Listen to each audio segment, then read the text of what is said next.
Hello family, welcome back to the channel. It's your boy E, the Dividend Passport Bro, back with another video. Guys, yesterday we did our weekend income portfolio review and we made $12,000 this past week. Okay, so we go into the new week and I'm a little nervous, right? Because of course my portfolio went down on Friday about $32,000. And I was like, man, what am I going to do? Right? I need more money. If I had more money, if I had an extra 200 grand right now, I think I would be in a great place. But I do and I don't.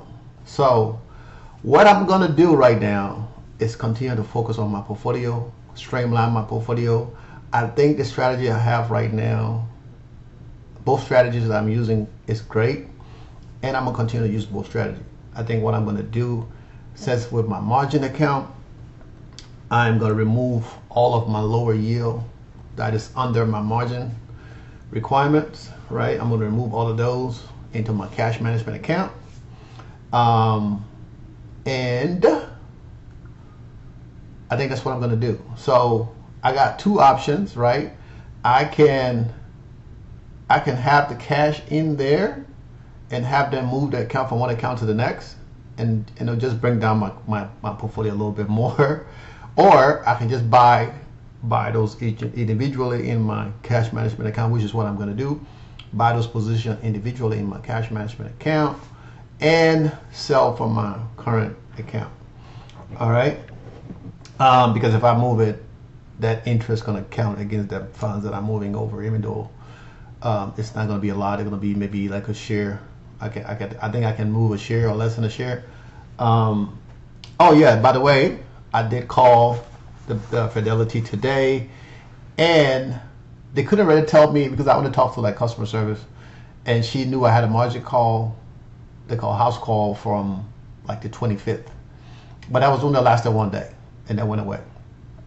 But that's what she saw. She couldn't see the current margin stuff that's showing on my account. And of course, the department I would need to talk to is closed today. Guys, remember, I'm just a 52-year-old man that makes video about my portfolio alone, so do not take this as financial advice. I'm just here to motivate you guys to invest in your future. And you don't have to follow my strategy, but you can come up with a strategy of your own to get you to the next level. Okay, guys? Thanks to all the new subscribers. I appreciate you guys for subscribing to the channel as we continue to grow this channel organically. I appreciate you guys. Okay, liking, sharing, subscribing. Make sure to subscribe if you're first time watching this channel. If you like the content and you think it can do you some good or somebody else, share it, right? And subscribe, right? Subscribe to the channel. Okay, guys. So as I was saying, so I have to wait till tomorrow at 8:30 a.m. in the morning. I'm gonna give them a call to get all the information that I need. But one thing I did clarify, I thought it was 3 days, right? When I had a margin call, because usually I try to get it done in 3 days. But I actually have 5 days. That's what she said. But tomorrow I'm going to verify that again when I talk to the folks at Fidelity. And I asked her the basic question about my margin interest. And she's like, well, I don't know if they can reduce it. I'm like, okay, you don't know. That's not your area. Okay, you're just customer service. So do a good customer service job, or just give me the information that you may have. Point me in the right direction. And she just, basically she didn't know. But, you know, she gave me some little customer service spiel and stuff.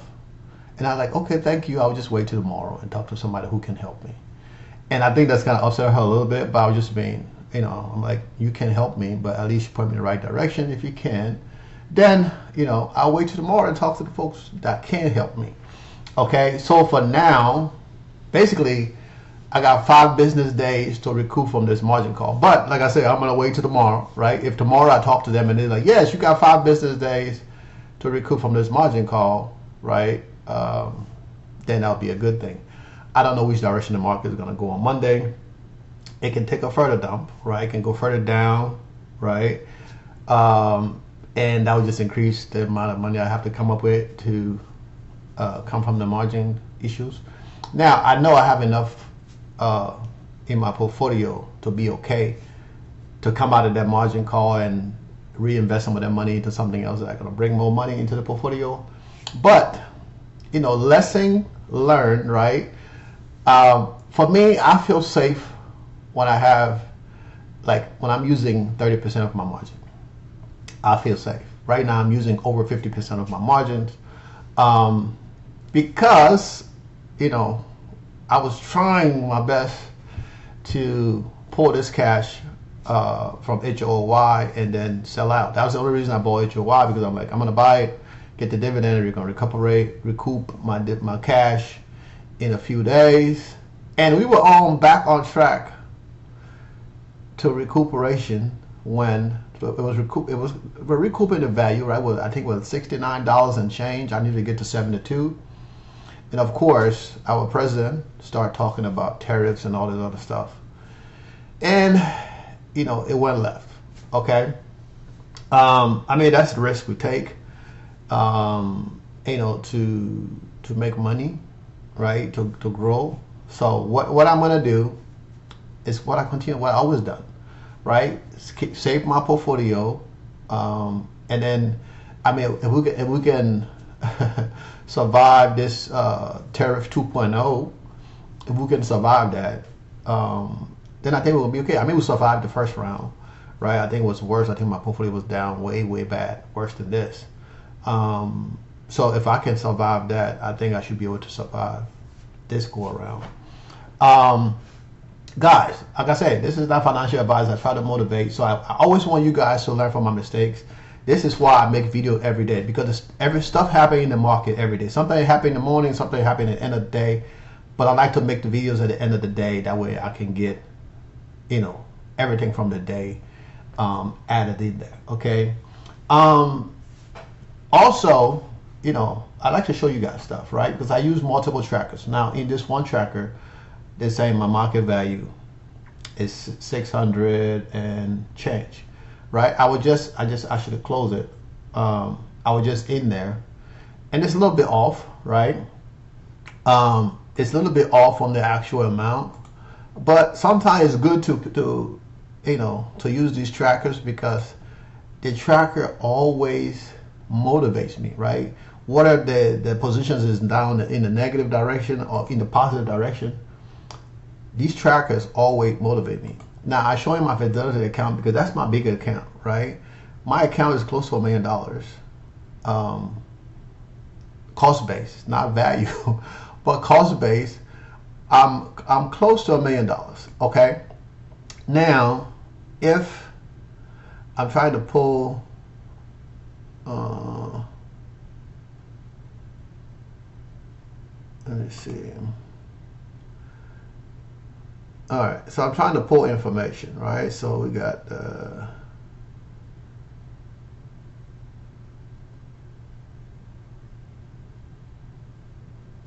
okay, but I mean, this is close. This could be close. I have to go back in and calculate stuff. But if we go to the next tracker, right? Cost base. Let me go back to all of them. Go back on portfolio.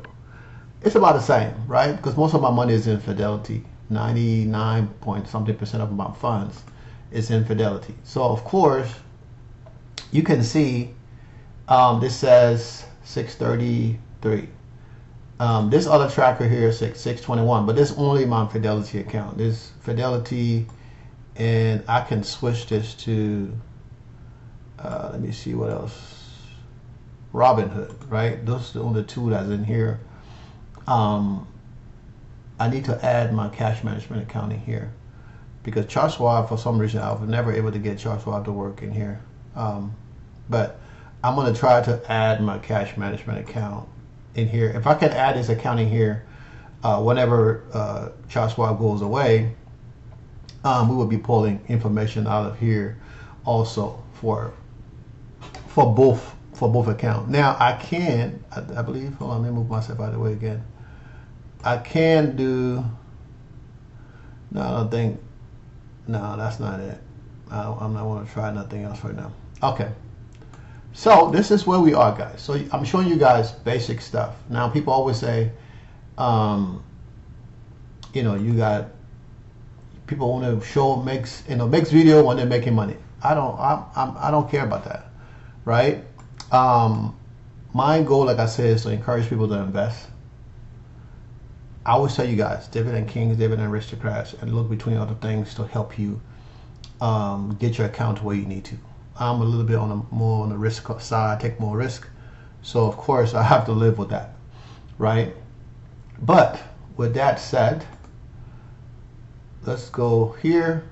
Now you can see we already made $12,000 this week, right? This past week. So we got 12 grand in already for the month. Okay, and this thing says estimated 12. Now next week, I know I'm not going to make $12,000 because of the positions that I have that generate income. Usually it's on that $3,000 to $5,000 range. Now, in order for me to generate an additional $7,000, right? One of my positions that I currently have would have to recoup, or the value will have to get back to the value, right? If that happens, if it go back to the value, definitely, and I'll be able to sell that position to pick up other positions that are going to pay dividend. I might not even get to 12, but I might get to maybe $7,000 or $8,000. I might be able to put in another $3,000, depending on what I purchase for next week. Okay, that's the possibility. Now, I'm damn sure not going to know how they're going to work out from now. But if my position go back that I need to sell H or Y, if it goes back to where I need to sell, I will sell, right? Now, if it doesn't, then I have to hold it for another week until they pay again, and that might cause it to go back down even more. That might cause it to go back down even more. Now, that's a chance I got to take, but and I'm talking about this guy right here. Okay, now you see I got 20-something% of my positions in Misty, 18% is in Coney, another 12% in HOY, Alt 11%, AIYY. I really want to sell AIYY. I think I'm gonna have to sell it at a loss, but we're gonna see how things are gonna work out. And this is the list, right? The list goes on and on and on, right? But I talk about that all the time, right? Selling AIYY. This is something I really want to sell, but we're gonna see how they're gonna go. And of course, the daily is 1.8 thousand, $1,850 and change. That is still amazing. Okay, even if I'm generating $500 a day, I think it's amazing. Especially in this climate, right, where I can take care of my bills. 1 week worth of income, I can pay all my bills, and the next couple of weeks can handle taxes or whatever I need to take care of. That's the life of stress-free living. Okay, of course, my portfolio is down almost 25%. That is ridiculous. But like I said, my value of my portfolio is $600,000 plus, and the cost base, that means what I put into the actual portfolio, is over $800,000. So we are another $100,000 away from having the total cost base of $1 million. But when we get to that cost base of $1 million, of course, I would really like to have this 200 and something thousand. I would like that number to be maybe $60,000. And I think it's possible, right? I got to be a little bit more aggressive to get this done.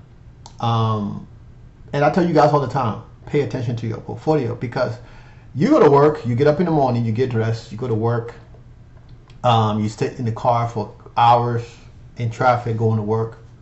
You do this thing every day, because at the end of the day, you're expecting to get something in return, and that's a paycheck. And that paycheck, I got this check that I got here.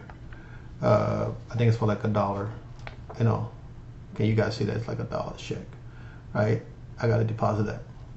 But you go to work for this right here. Now checks are direct deposit, so you really don't see the checks anymore because it goes directly to your bank. But this is the reason you go to work. This is the reason you go to school. You get all this education because you want to put yourself in a better position to earn more money. But you are too busy to take time to learn something that can keep you from getting in the car, spending 2-3 hours a day in traffic, going to an office, and tolerating people that you really don't like, but you just go there because you need an income, you need a paycheck. Okay? So, even though my portfolio is down, right? But I know, I mean, it can get worse or it can get better. And people will say, well, you shouldn't invest in high yield, blah, blah, blah, blah. It's not only the high yield positions are down.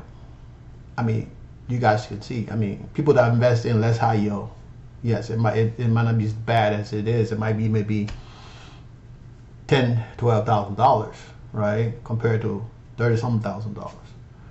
But that's part of the risk we take. I'm not asking you to take this risk, but I'm asking you to pay attention, monitor your portfolio. Because people tell you, oh, you know, don't set it and forget it. In a retirement account, on your job, you can kind of set it and forget it, check every 3 months. I just checked my 401k yesterday, right? It's up $5,000 in the last 6 months.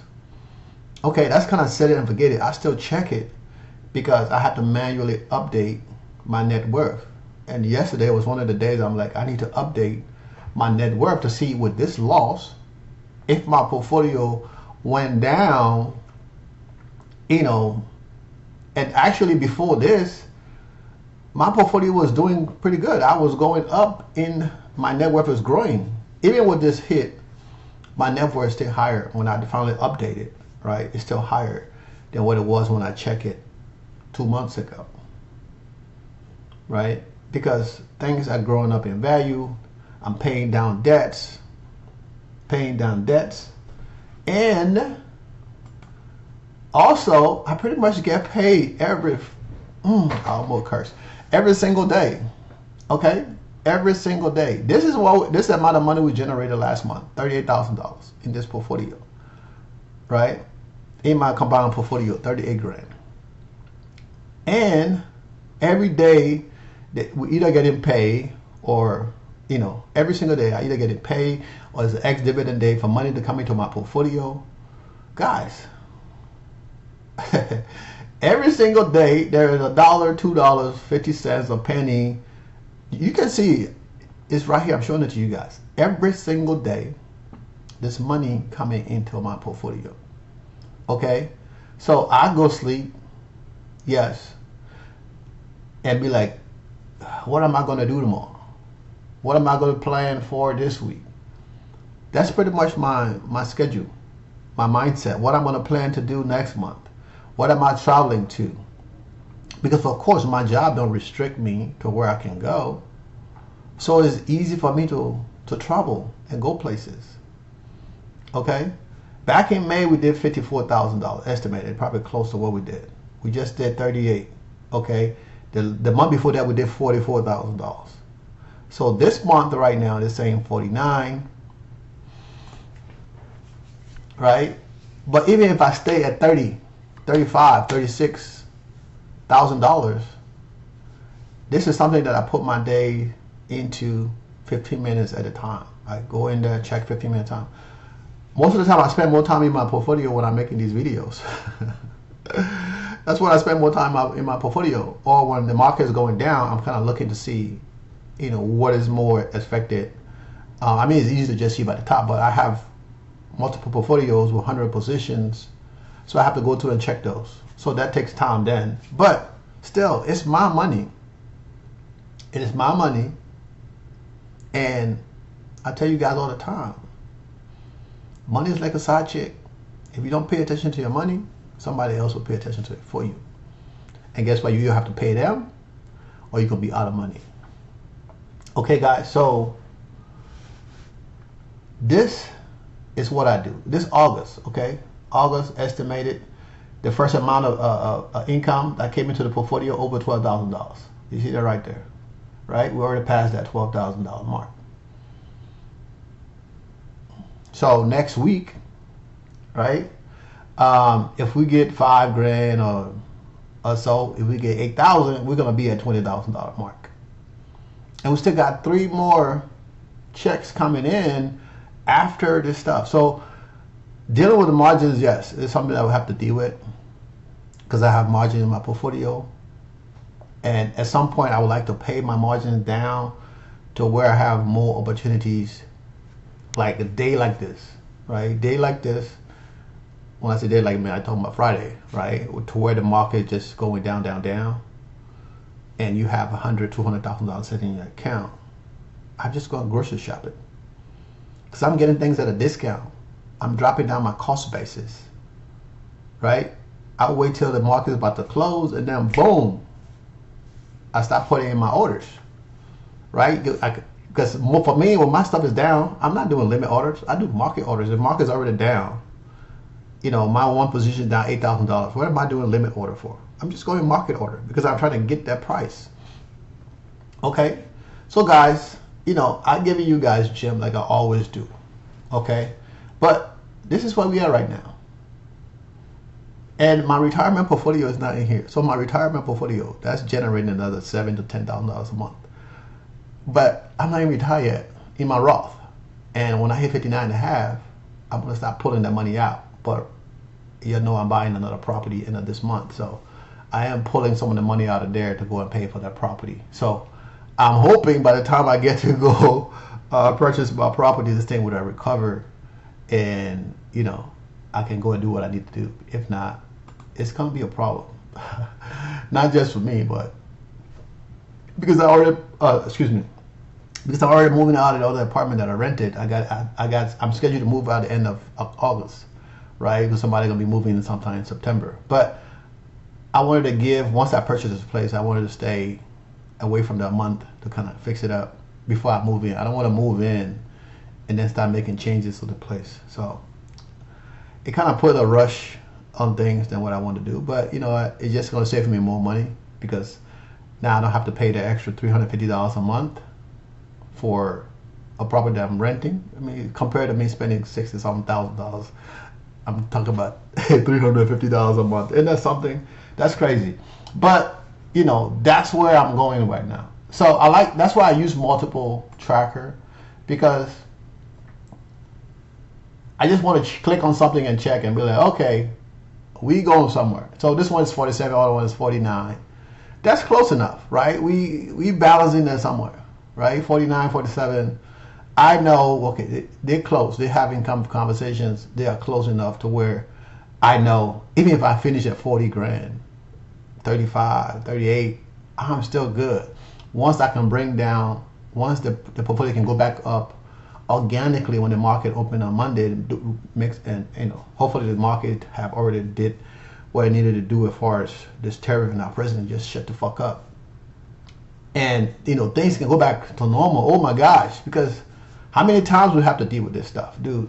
You're making deals, make deals, but you're messing with our bottom line. You messing us up, bro. You know, I worked 5 years to get to this point, right?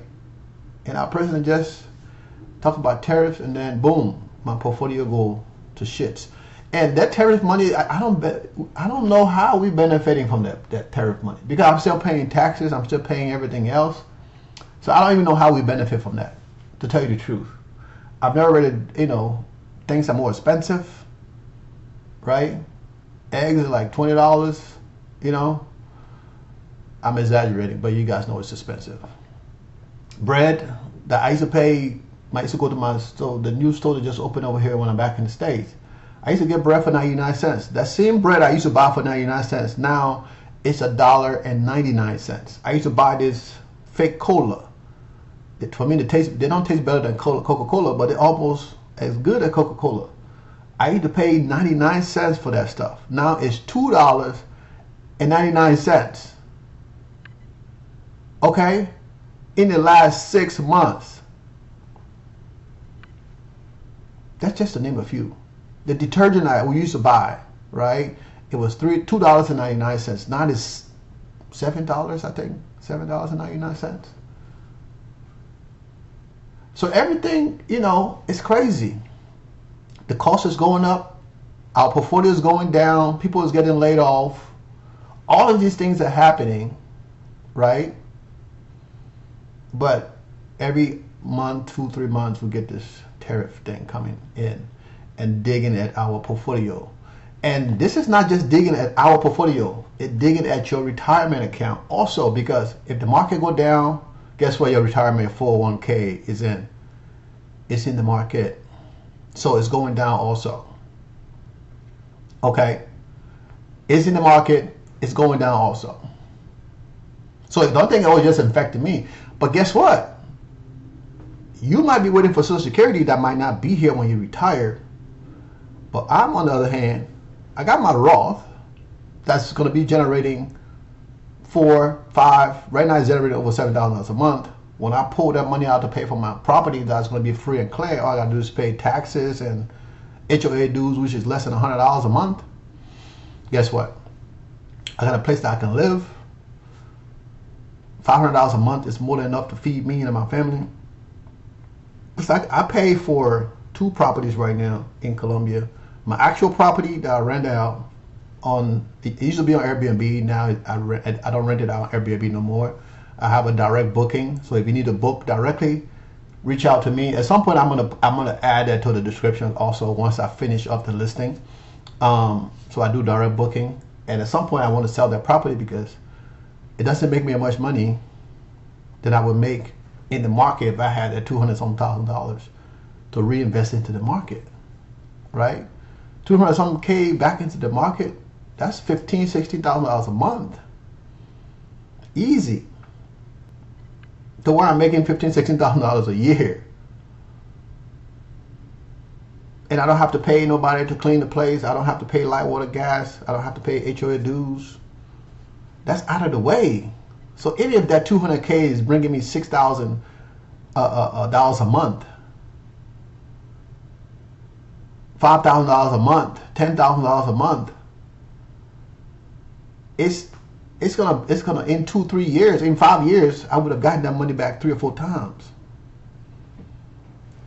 right? So extreme high yield is risky, yes, it's risky. You got to do the daily cost average down. If it goes down, that's why having the big buffer in your portfolio is good, because it can help you,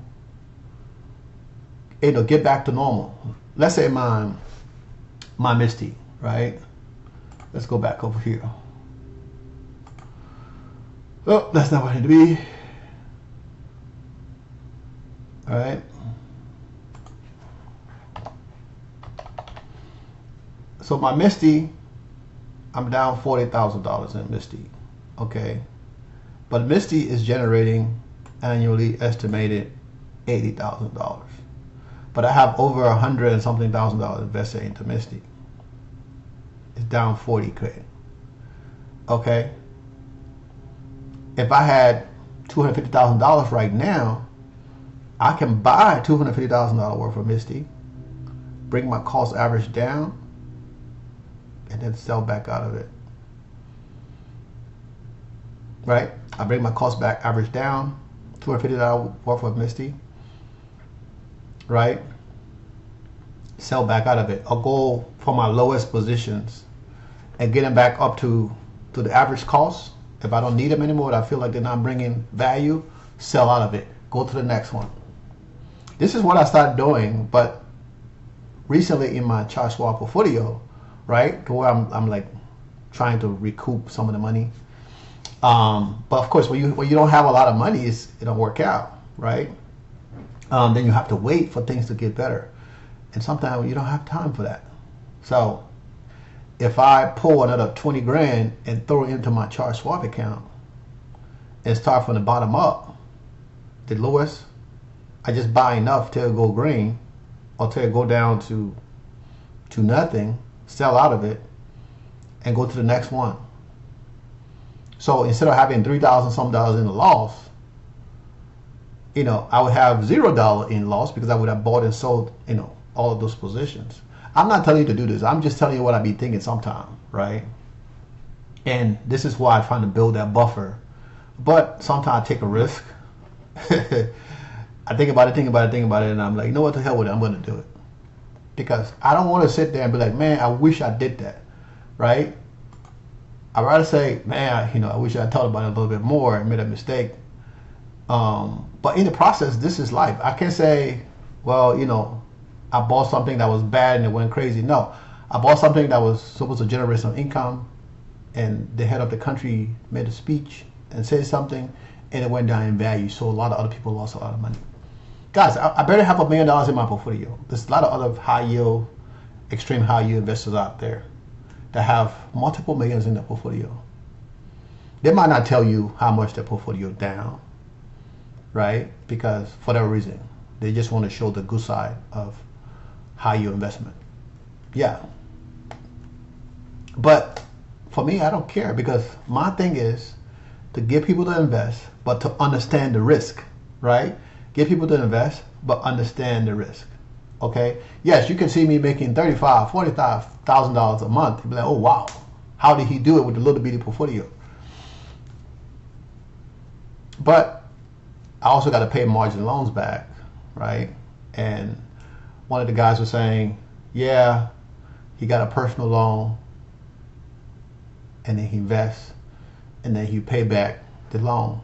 And I mean, I would say that's a good way to do it, because you never have to worry about margin call, because it's like me having a car without having a car, right? But that's just a personal loan. So you can get a personal loan to do whatever, or refinance your house, pull money out. I'm not saying to do that either. And put it into a portfolio, right? Like now, I'm considering selling my house. I've been talking about that for years. And my daughter like, Dad, I thought you said you're going to sell the house. I'm like, yeah, I thought about it. But it's, for me, sometimes I think about it, I mean, it's easy. Within the next 5 years, I can pay this house off, right? And then all I got to do is pay taxes, just like I pay off the other property. So I'm going to have 4 payoff properties. So, I mean, that sounds good. That feels good, because not only for her, but for her other siblings, it's a good thing, because they can, like, you know what? If we want to have to work to pay taxes on this property, $5,000, $6,000 a year, I mean, it's a great thing, right? But, kids, they think differently, because they're not sometimes sign paper or have stuff in their own name. They feel it don't belong to them, right? So they won't treat it the right way or the what they should do. But that kind of stuff happens every day, okay? It happens. So we go to the value, full value, estimated 10 years. And you can see, even though portfolio went down by a certain amount of money, it is still generating, in 10 years, we still have a lot of money coming into the portfolio, right? So you can say, well, but you're down. But yes, we're not just investing. So yeah, we invest and tomorrow we're done. No, we're investing consistently. So in 5 years or so, at 4.5 years, well, 3 years plus, when I retired. I mean, I'm going to retire, but I'm not going to stop working. So don't get it twisted, right? I got businesses that I have that I've been working, keeping on going for some time. And once we get to the point where I'm like, you know what, I don't want to do somebody else's work, which I love what I do, I can focus on my businesses. Or, if I always say, I don't know if I was going to get married again, but if I ever do get married again, right, and having somebody there that I can trust, right, and I'm not going to marry just somebody out the blue, of course. They're going to be somebody I've been with for a long time, somebody that I can trust, that I've seen the good, bad, and ugly, so I know what to expect from that person, and I know how that I can protect myself and my children from that person. Then I might do it, right? I mean, because I got young kids. I got young 2.5-year-old with her mom. She's been doing amazing so far. We have a rough patch, but she's been doing amazing. So of course, you want somebody that that you be like, okay, you know what, I can dedicate certain things to her, and I know for sure she's gonna get it done. And when she do, she send me receipts. She's like, okay, I did this. This is where you're at. This is what. And in the beginning, that was a problem, right? But it's the same with anything else. when you start a process, um, it's hard, right? When I started tracking my expenses, I hated that. But now it's not even as bad because, like I tell people, I was talking to my brother, and I tell him like I don't really track cash, so I prefer to use my card because I know I can see that and use it. But if I got cash, I get a piece of receipt in my pocket. When I get home, I'm throwing the receipt in the trash, right? I'm not gonna come right down, spend 50 cents or whatever. But if it's on my card, I can always go and be like, why did I spend? Why is it like this? I can go back and look at what I spent on that credit card and be like, okay, this makes sense, right? Because it's tracked in there. If I use my debit card, I can go back and say, okay, I spent this amount of money on my debit card. Okay, this is why it makes sense. But if I have cash and I go buy something in the store, most of the time they don't even give you a receipt, except you ask for one, right? I mean, the gas station, or maybe you go to the supermarket, you might get a receipt. But I mean, you just throw that down. So I don't really use it as a tracking system. I don't write down every nickel I spent. No. But I know I have a budget of where I spend. So I know how much money is going out every month before the month start, right? Because whatever I spent last month is what we move to the next month. And then we make adjustments based on when the statement comes in or what I'm going to pay extra. So guys, this is the whole thing. You have to be financially literate. Not just like, oh, well, I make a lot of money on the internet. To a stock market. Now I got money. If you don't know how to take care of the little money you got, when you start to make more money, guess what? You're going to blow it the same way. Why do you think more people go from being poor to rich overnight and then in 2 to 5 years they're broke? Why do you think that? Because they don't understand the power of the tools that were given to them, right? They want to buy nice cars. Yes, it's nice to buy nice cars. Buy nice houses. Yes, it's good to buy nice houses. But guess what? The bigger your house is, the bigger the tax you have to pay. The bigger the light bill, the bigger the water bill, the bigger the everything. You know, you like, oh man, I want to live in a big house, 50,000 square foot house. Guess what? You got to spend 20, 50,000 bills for that utility to heat up that house, for gas, for water. You know, because you got a lot of rooms, got a lot of pipes, water going to a lot of pipes. You know, so if you got people in the house doing stuff, yes, your bill is going to be high. Okay? I've seen a lot of people complaining about Georgia Power bill. My bill, I don't really pay attention to my light bill. I know some month it's $250, some month is like this past month it was $210, right? But I need to actually go in there and see, because we run the air conditioner every day because it's hot as hell. Okay? So this is some of the stuff. You got to understand, it's not just about making money.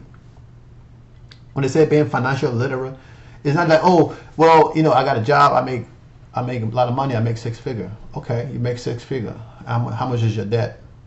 My debt is 6 figure. So you broke. You just like the guy that works, cutting grass that making 50, 60 grand a year, or the guy that work at McDonald's making 30 grand a year. The only difference is you might live in a nicer place. You might drive a nicer car, but you just as broke as the person that makes 3 times more than you do. That's why I tell you guys all the time, I live paycheck to paycheck.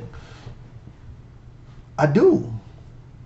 Because cash, money in hand, that means I'm going to spend it, right? If I have cash in my hand, I'm going to spend it, right? So if I have cash, maybe a couple $100, sometimes, I don't even put it in my wallet. Because if I put it in my wallet and I go out, if I want to buy something, I'm going to use the cash instead of using my debit card, right? Usually I have cash, a couple $100 when I'm traveling.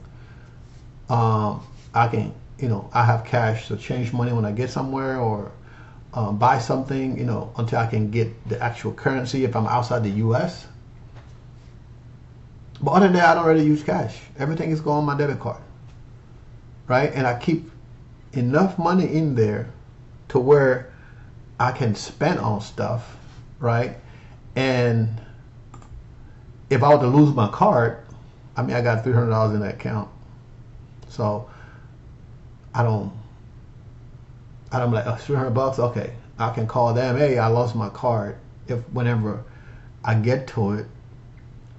But if somebody finds the card and try to use the card, I know I will get my money back, because that's what I got protection on the card if it was stolen and stuff like that. So it's a lot of those little things, right, that we don't think about. But guys, I'm not here to preach to you. You know, I'm trying to make sure that you guys understand the 5 year,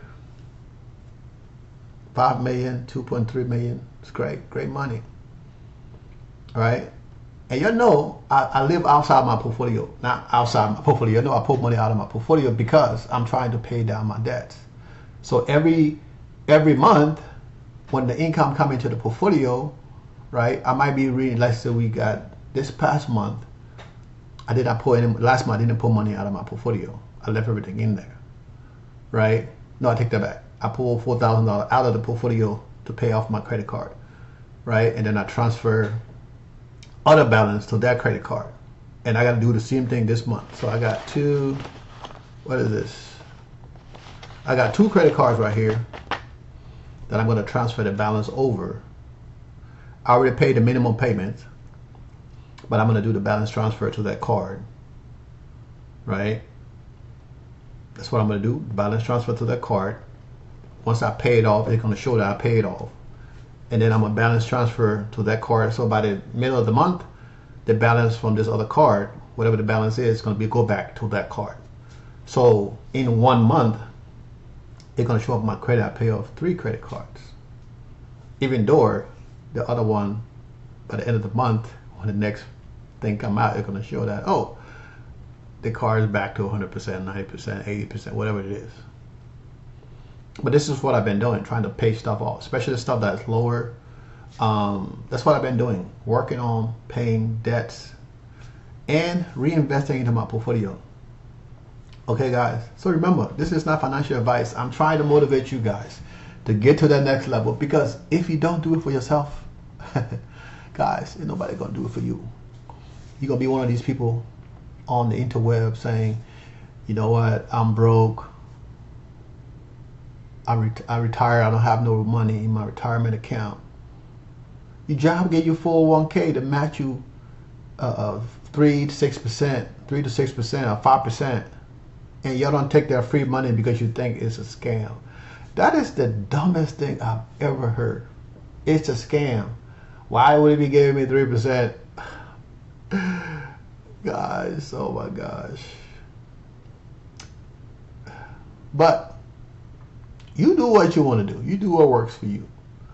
All I can say is, right, within the next 5 years, hopefully my portfolio cross over the $1 million mark, right? Not just in cash value, or cost basis, but in the actual portfolio value, right? That's my goal, to get it over there. And with the current investment strategy, if we can get over that hump, I believe we're definitely going to be pushing. And when I make this change to my portfolio that I'm talking about, in the next, from now to the end of the year, you guys are going to definitely see the increase in the portfolio, the increase in the income that coming into the portfolio. Because I have probably $100,000 that I invested into stuff that paid less than 10%. So if I can pull that 100 grand, reinvest it into something that's paying more, of course that's going to increase the income. And increasing the income is decreasing my margins, because I got more money coming in to pay off the margins and give me that buffer to get to the next level. Guys, you know what? I've been talking for almost an hour.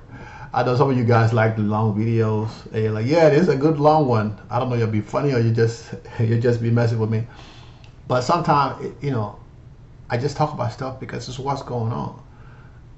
Having a plan is better than having none, right? And you have a plan, you got to work at it, right? It's like, okay, I got a plan, but it's just a plan in my head. No, try it, work at it. It's okay to fail. There's nothing wrong with failing. What's wrong is when you fail and you don't get back up. That's where you got a problem, right? if you fail and don't get back up. We just made 12 grand this week. Okay? We made 38,000 last month. We way ahead right now. We are way ahead right now compared to how much money we made last month and then what we made this week. And we're going to have two payday in a month like this. So let's say we got 12,000 this month. The end of the month, we're going to generate another 12,000. So that's $24,000. Give or take, right? It could go up, it could go down. But on the safe side, let's say we're going to get paid from Misty by the end of the month. Okay, so that's $24,000. Okay, 24 grand. So, I mean, you guys see what I'm saying when I'm close to 40, right? 40, 50,000. And maybe if I can do my magic, if the market can go back to normal and things can start to look great again in the next few weeks or even next week, to where I can purchase something that's going to pay dividend and sell out of it and keep my original positions. I'm not selling out of everything, right? I'm still keeping my positions for the next month. So if that happened, guys, the sky's the limit. Okay, and within no time, this portfolio will be back to normal, and we'll be over $1 million. It's coming. Watch my word. Watch my word. It's coming. Okay, guys. With that said, I want you guys to have an amazing day, and we'll do this again tomorrow. Okay, peace out.